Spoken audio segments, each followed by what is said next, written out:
everybody talks about AI, agents, vendors, leaders, everybody's pushing it into the organization. And then you start to wonder what happens. What happens with risk, with governance, with compliance? And there's some things that we should have thought about before. So today we'll talk about how you can set up your AI governance, risk, and compliance program before something happens. So let's jump right in.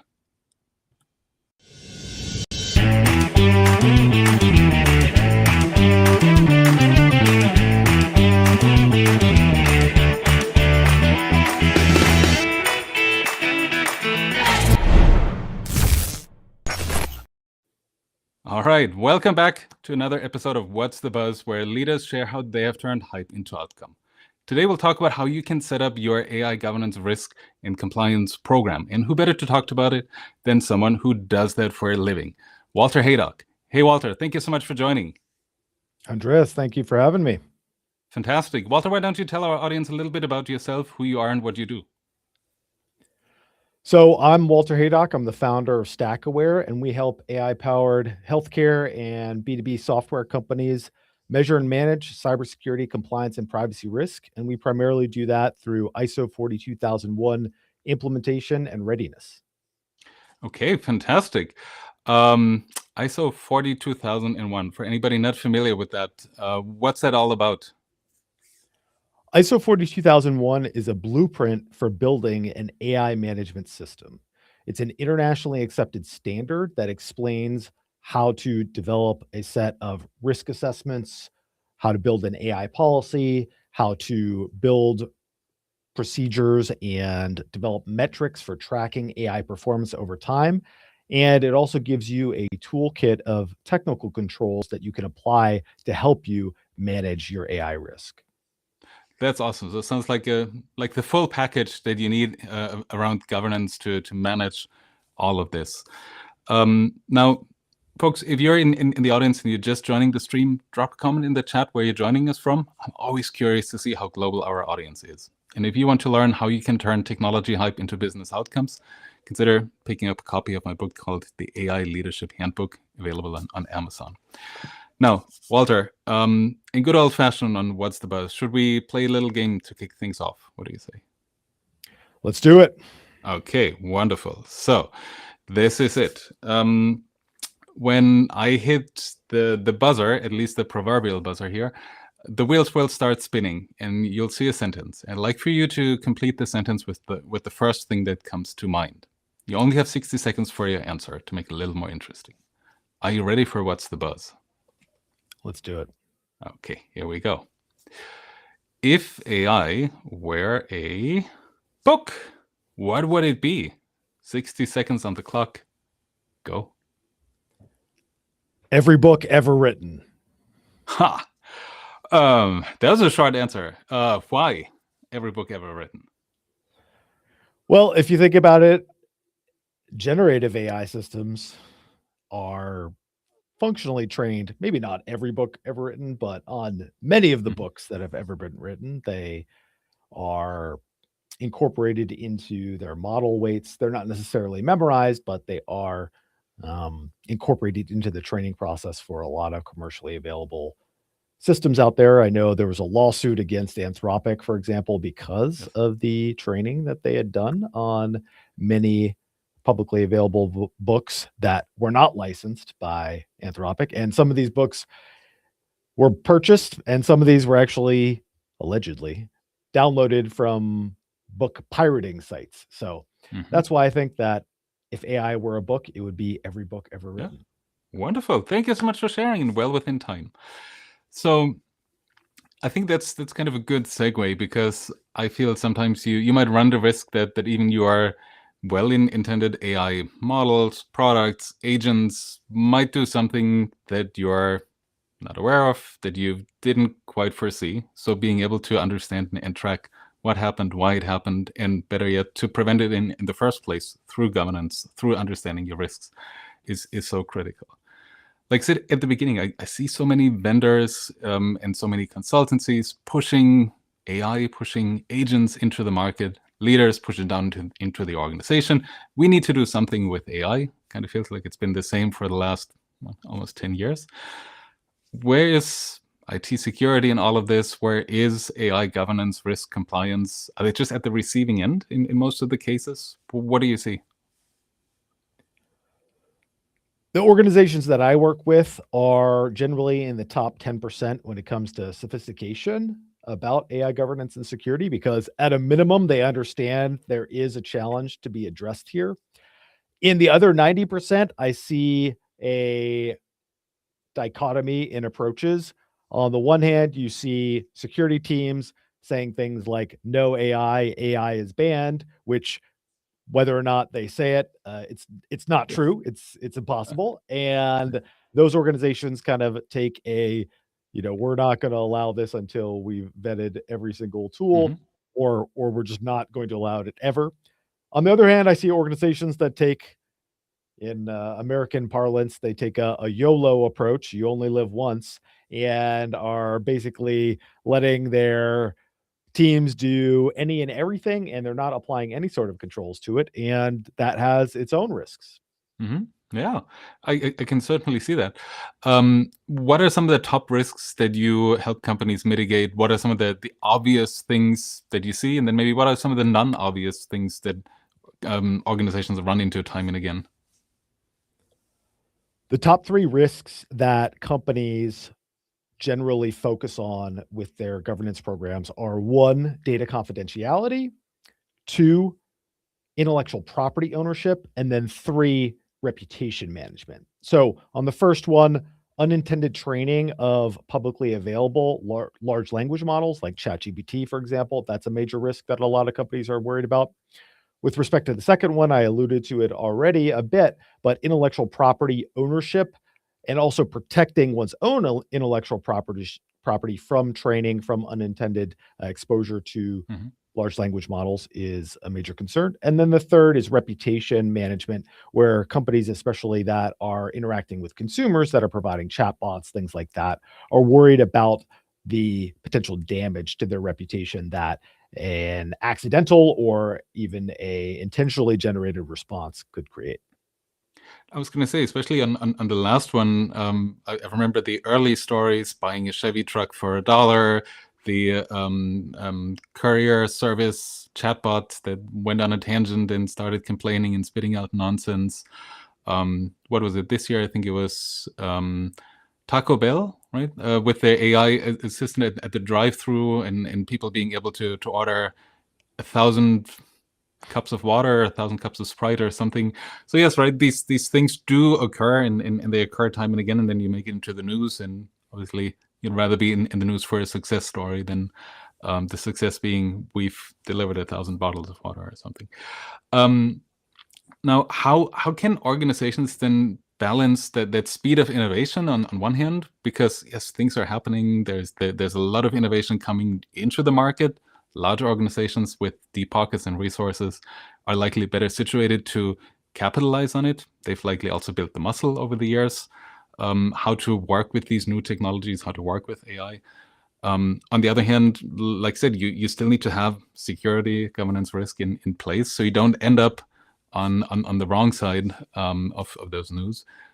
How do organizations balance that innovation and security from what you see? A key step to balancing innovation with security is establishing an organizational risk appetite. And this is a clearly expressed limit of the level of risk that you're willing to accept with respect to AI or any sort of practice. Mhm. And a key way to set this is to identify what the potential reward from using AI is. So if you are generating $100 million in revenue, it probably makes sense to assume more than $0 in annual loss expectancy in terms of risk. Mhm. Now, if you tell me you're assuming $1 billion in risk and you're only making $100 million in revenue, then that is probably not a good idea. So you need to incorporate things like the potential for regulatory action, the potential for cybersecurity incidents, the potential for impacts to society. That's also Mhm. something that is important to take into account when you're establishing your risk appetite. And then once you have that in place, then you can determine what the appropriate tools to approve are, what the right technical controls to implement are. So question there, when you say, when you work with consumers, what's the risk appetite? One thing that immediately comes to mind is mental health chatbots, companions. Is that the kind of thing we're talking about? Or is it really the, hey, my package is delayed or I didn't get the shipment? That sort of more, more innocent use case in that sense, for lack of a better term. With respect to mental health chatbots, there's been a lot of regulation already. For example, New York State, Utah have published laws regulating mental health chatbots. And I view these efforts as reactions to reporting in the news about individuals who may have expressed suicidal ideations and not been caught in time. And these laws are well-meaning, but they fail completely to incorporate the opportunity cost of these regulations. So, for example, there's a huge epidemic in the United States of people who don't have access to mental health care because there's a shortage of psychiatrists. And if you have mental health care providers, they need to have malpractice insurance. They need to have all this stuff. There's no law that says you need to be a psychiatrist or that there needs to be a psychiatrist available. So these laws that are applying very strict standards to these mental health chatbots and banning them in many cases are basically saying, yes, I understand that there are risks related to these systems, but we're not providing any alternatives, and your only alternative is nothing. So I think the risk calculus that a lot of these states are making, specifically with respect to mental health chatbots, is way off and is not the right way to go. So then maybe bringing it back to business, when you talk about risk appetite, how can I imagine or envision that this conversation goes? Is this, like you said, we're making 100 million in revenue? How much risk are we willing to take on? And then how do we mitigate it? How do we insure it? How do we prevent it? Or how does it typically work? Risk appetite generally should be expressed in terms of dollars of annual loss expectancy, or if you want to get really fancy about it, you can develop what's called a loss exceedance curve, which says essentially, we accept a 1% chance of $100 million loss. We accept a 5% chance of a $50 million loss, something like that. That would be a very advanced way of expressing it. But the general principle is the same. And I'm sure I'm going to offend a lot of people when I say this, but too bad. You also need to incorporate the risk of death into your risk calculations. And if you say 0 deaths is acceptable, you say, zero potential for injury is acceptable, then you should just shut down your company or you should just shut down your system, because there's always going to be risk, including risk of death with everything that you do.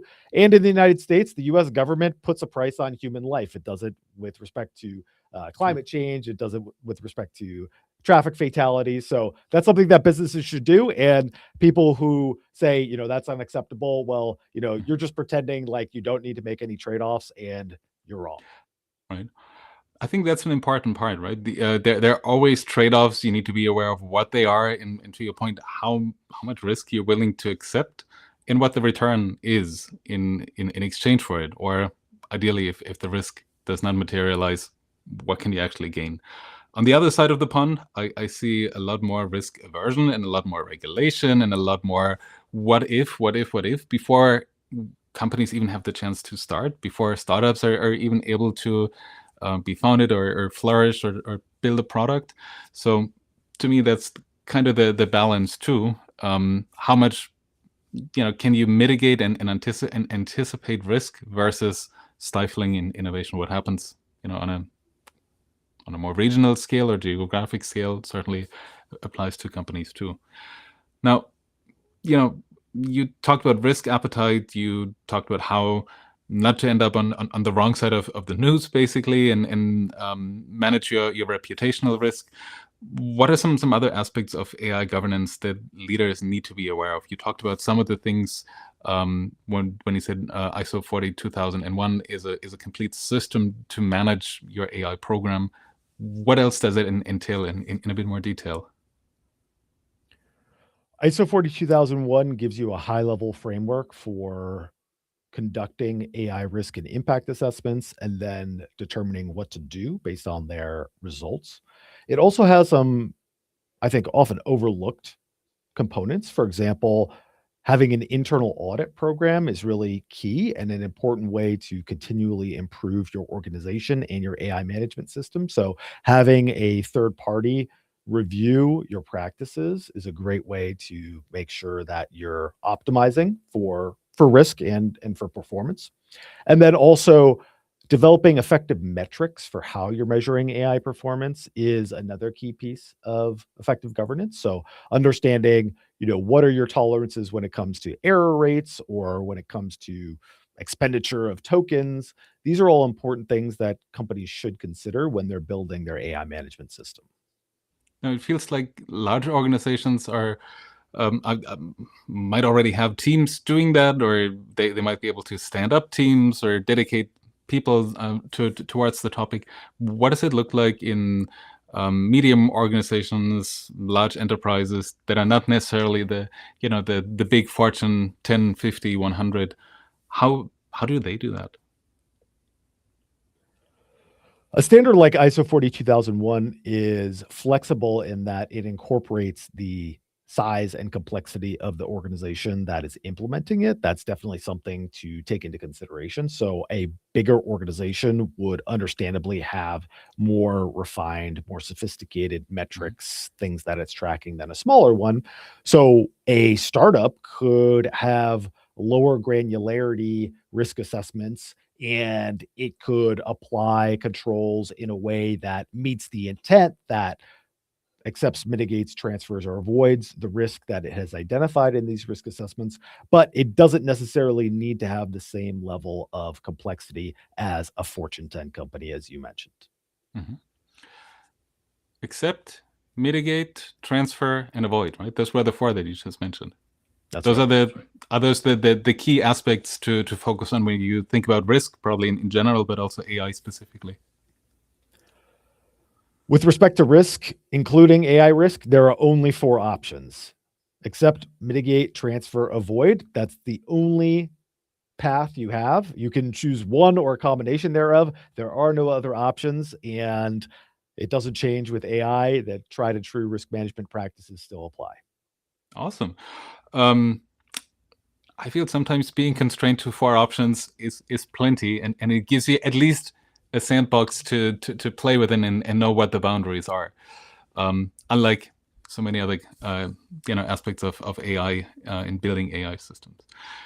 So, obviously there are a number of regulations, a number of standards. We've been talking quite a bit about ISO 42001. I know there's the National Institute of Standards and Technology with their own risk management framework. There's the EU AI Act. Like I said, individual states might have enacted different laws and regulations. But what are some of the more common ones? What's the bare minimum that any organization that says, yeah, I need to do something about AI risk and I need to be aware of it, I need to manage it, I need to document it? What are some of the core fundamentals across any regulation that AI leaders need to be aware of? There are three general types of AI frameworks. The first of all would be legislation or regulation like the EU AI Act, and that is not optional. You have to comply.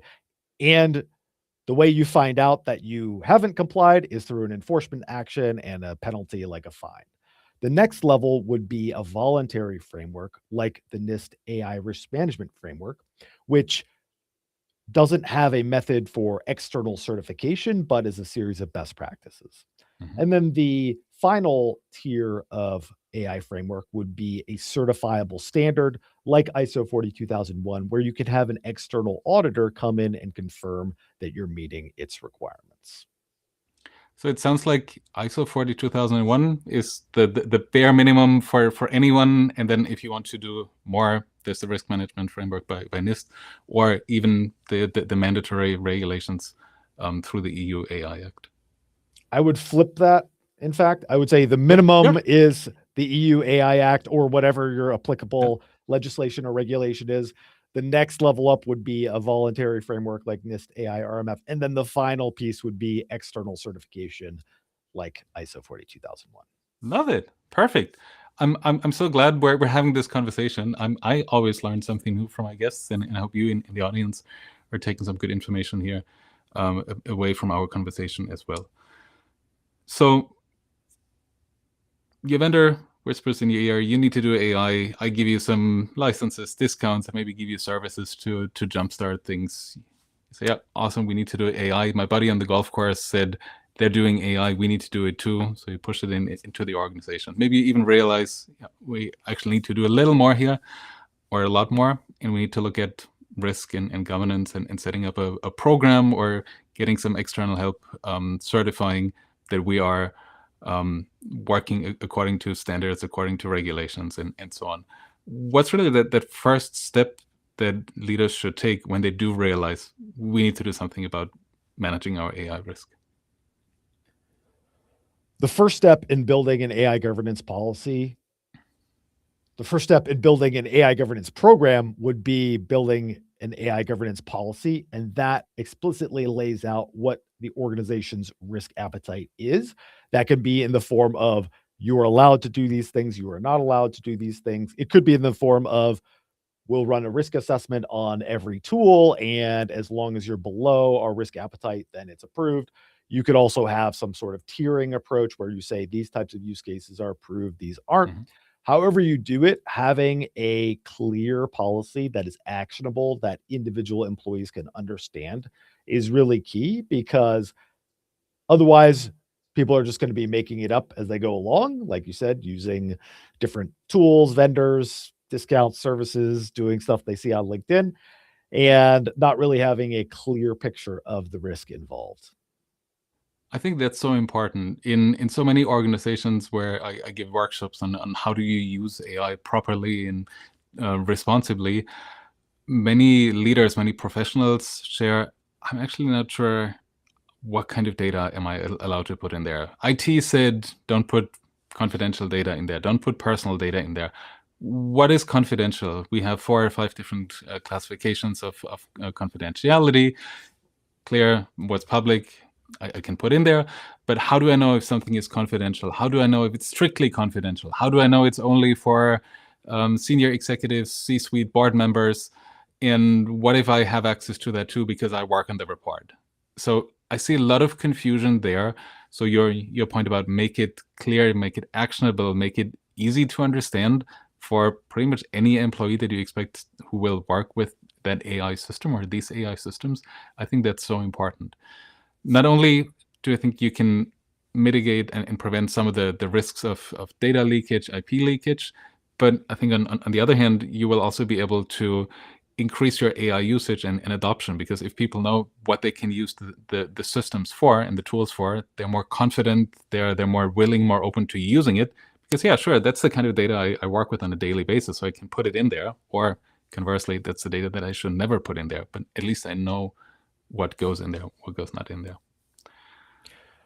Most data classification programs are terrible and excessively complex.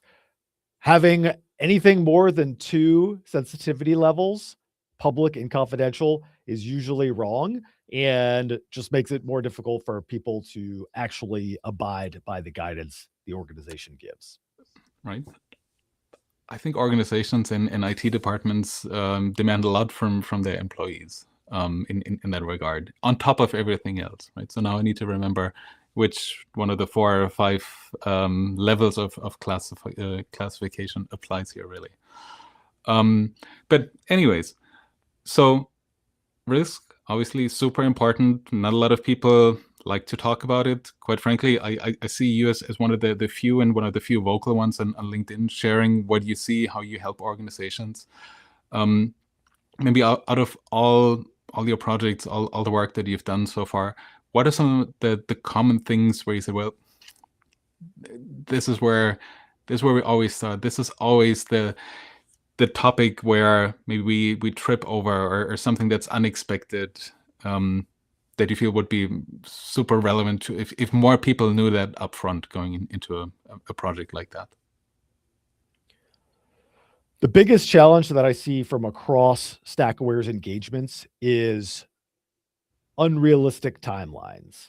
So organizations will establish either internal requirements or they'll be bound contractually to achieve a certain standard or achieve a certain certification, and they will develop what, in my opinion, are preposterous timelines for achieving that really don't take into account the internal dynamics, the requirements for coordinating with external parties, the needs of their business teams, the shifting priorities that they're likely to face. So I would say the biggest issue is timing. And if you're going to undertake a project, have realistic timelines and move with a purpose, because otherwise you're just going to be stuck talking about doing something for years.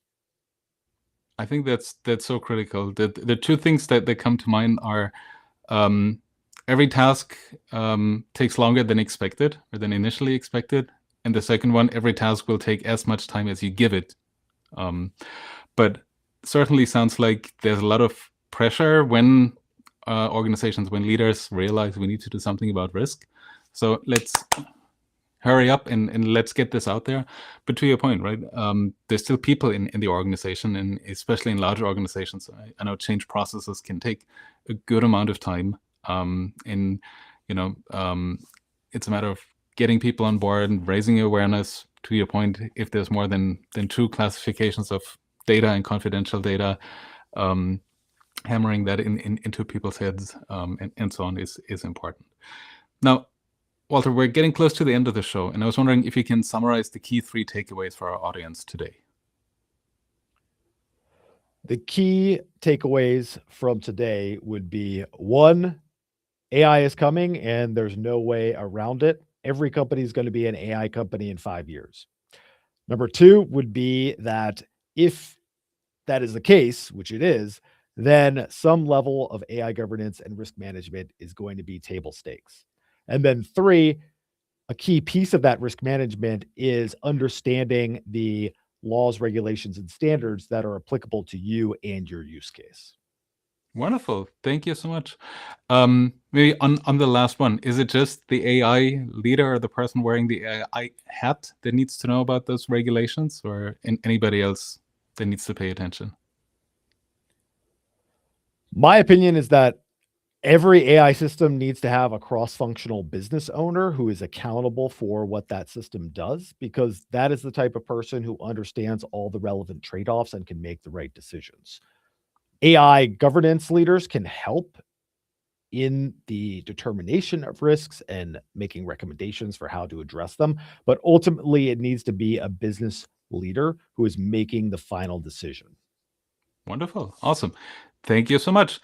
Walter, that brings us to the end of our episode today. Thank you so much for spending the time with us, for sharing your expertise and experience with us.